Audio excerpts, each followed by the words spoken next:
তো নমস্কার বন্ধুরা, ওয়েলকাম টু ইউনিক স্পোর্টস। তো পরপর দুটো জয়ের পর তৃতীয় জয়ের জন্য কলকাতা দিল্লির বিরুদ্ধে মাঠে নামবে 3 এপ্রিল।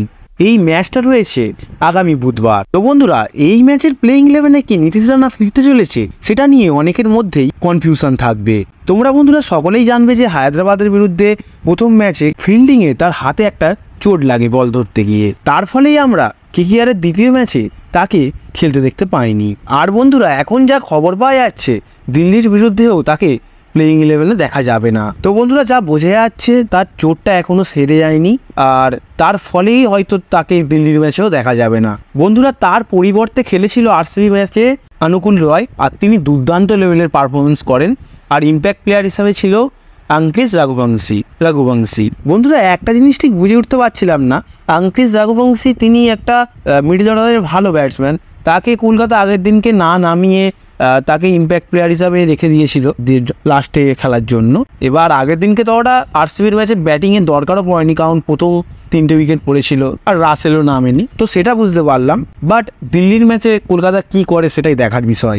আর বন্ধুরা, কলকাতার কাছে মনীষ পান্ডেও রয়েছে, যিনি মিডল অর্ডার বলুন বা শেষের দিকে বলুন ভালোই পারফরমেন্স করে। আর তিনি যা ফর্মে আছেন তাকে হয়তো কলকাতা দিল্লির বিরুদ্ধে ইম্প্যাক্ট প্লেয়ার হিসাবে টিমে রাখবেন। আর বন্ধুরা, যা শোনা যাচ্ছে যে দিল্লির বিরুদ্ধে মনীষ পান্ডেকে তারা ইম্প্যাক্ট প্লেয়ার হিসাবে রাখবেন আঙ্কিশ রঘুবংশীর জায়গায়। দেখো বন্ধুরা, মনীষ পান্ডে আগের বারে দিল্লিতেই ছিল, আর তার প্রাক্তন টিমের সঙ্গে তার খেলা হবে, তার পারফরমেন্সটা অনেকটা ভালোও হতে পারে, কারণ প্রাক্তন টিম যেহেতু। তো সেহেতু কলকাতা চাইবে যে মনীষ পান্ডেকে খেলাতে পরের ম্যাচটায়। আর বন্ধুরা, প্রথম দুটো ম্যাচ দেখে যা মনে হলো কলকাতা আরামসেই হয়তো দিল্লিকে হারিয়ে দিতে পারবে। এবার খেলা মাঝে কি ঘটতে পারে সেটা তো আমরা বলতে পারবো না, বাট কলকাতার কারেন্ট সিচুয়েশন অনেকটাই ভালো দিল্লির থেকে। আর আশা করা যায় যে দিল্লিকে হারিয়ে কলকাতার জয়ের হ্যাটট্রিক করতে চলেছে। এবার বন্ধুরা, আঙ্কিশ রঘুবংশী যদি বাদ দিয়ে মনীষ পান্ডে তার জায়গায় খেলে তাহলে টিমটা কেমন হতে পারে সেটা তোমাদেরকে জানায়। তো বন্ধুরা, কলকাতার হয়ে ওপেনিং করতে আমরা দেখতে পাবো ফিল সল্ট আর সুনীল নারিনকে, কারণ তাদের দুজনের পারফরমেন্স আরসিবির বিরুদ্ধে বিধ্বংসী ছিল।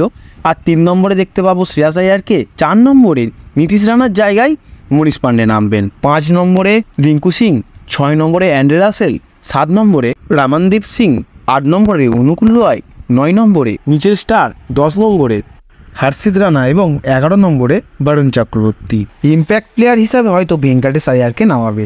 তার মূল কারণটা হচ্ছে ভেঙ্কটেশ আইয়ার এখন বিধ্বংসী ফর্মে রয়েছে। হ্যাঁ বন্ধুরা, প্লেইং 11-এ তিনি হয়তো আগের দিনের মতোই, অর্থাৎ আরসিবির ম্যাচের মতোই 3 নম্বরেও নামতে পারেন। বাট কলকাতা যদি চাই, গম্ভীর যেহেতু রয়েছে, গম্ভীরের চিন্তাভাবনা অনেকটাই আলাদা অন্যান্য টিমের থেকে, তাই ভেঙ্কটেশ আইয়ারকে তারা দরকার অনুযায়ী ইউজ করবে। হয়তো প্রথম দিকেও নামাতে পারে বা শেষের দিকে ফিনিশার হিসেবেও নামাতে পারে।